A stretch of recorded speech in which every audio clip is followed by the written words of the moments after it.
po jako akawuwo nereka kugwa mu bintu ojja kutomera nnyabo ngabu watomera mu kisawe na kivubo. Embiranye baliseewo nate mu butale mu kibuga Kampala oluvannyuma lwa minisita wa Kampala Mesa Kabanda okuvaayo n'ategeeza nga balina enteekateeka y'okuteekawo okulonda abakulembeze abajja. Kino kiddiridde minisita okutegeeza nga obukulembeze obujja obutagoberedde mateeka agaateekebwawo okulambika emirimu gy'obutale. Management kubanga twateekayo abantu myezi 6 nga president nga amateeka bwe gaali gayise nti wabereyo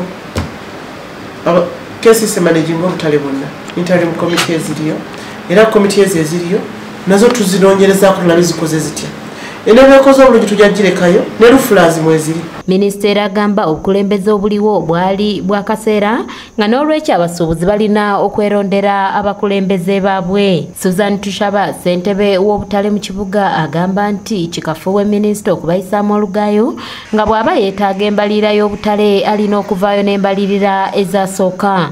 Ate se kinandibadde nsuubira mu minisita owa Kampala ku ssaawa eno ebizibu ebiruma Kampala bingi. Ate totanuula kyotatandika nakyo obutale badde buteredde naye sawona otandika okuŋŋamba nti obutale basoloza sente president yagamba kitegeeza nti warevaisinga presidential directive ate musonyi okwanga by then she was not a minister naye adde yagisoma agyetegereza ajja kulaba ki kyeyogera. Ono era agamba nti ebizibu ebiruma bannakibuga bye bingi nga minisita okwesiba ku ky'obutale bwe balaba tekigasa.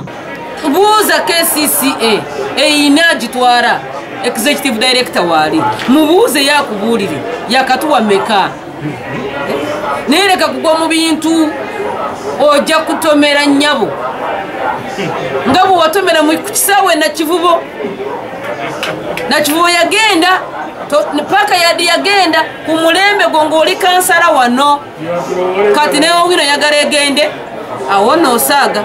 Y'omwogezi w'akatale ka Usaafi ategeezezza nga ebakkiriziganya n'ekiteeso kya minisita okulonda obukulembeze obujja wabula n'ategeeza nga bo bwe bagoberera ebiragiro ebyabaweebwa. Kakati minisita bw'atunuulira obutale nga Owino n'atunuulira nga Nakasero obukyayina ebizibu byabwo nga tebunaba kudda mu mikono gya KCCA. Era okuva eggwanga lwe lyagenda mu muggalo abasirikale baffe babadde bakuuma nga tubasasula mu ssente ezaffe okubabeezaawo. Ono era agamba nti bo ng'abali mu butale KCCA bwevunaanyizibwako erina okuvaayo okwekenneenya ebizibu ebikyali mu butale. Mu KCCA era evuddemu bino by'ogamba tuwandiikire minisita.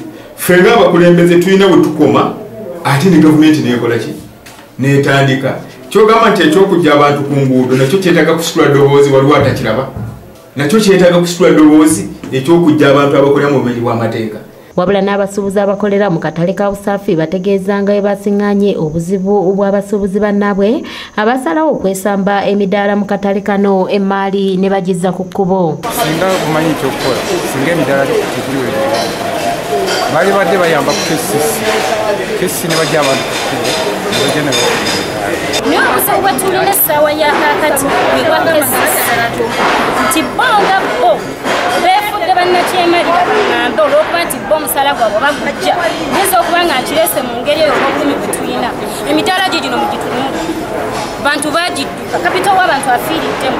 Abakulembeze ababaddeko nga talina bizinensi gy'asobola kuyimirirawo ng'omuntu gy'alina tamanyi bulumi bw'oyitamu mu kusuubula olugoye oba t-shirt oba empale eno gy'olaba. Bano era bagamba nti nabo bamativu n'ekya minisita okubasuubiza okukyusa obukulembeze. Obukulembeze bwonga obukulembeze sibuwagira kubeerawo kubanga n'emyezi 6 ne minisita we yajja n'atugamba nti muleme okubeerawo nga temulina kyemana abatwala obula mulonde bano batembo bali ba myezi 6 wegiggwako mukole ki mulonde okulonda okwaddala. Kanyike Kevinizi yakusakidde eggulire lino ku lwa ABS Television. Kati minisita kyewaleese kino tuli basanyufu era kati tuzinaguddigudde kubanga kati abakulembeze baffe abagenda okwesimbawo abasuubuzi we bali.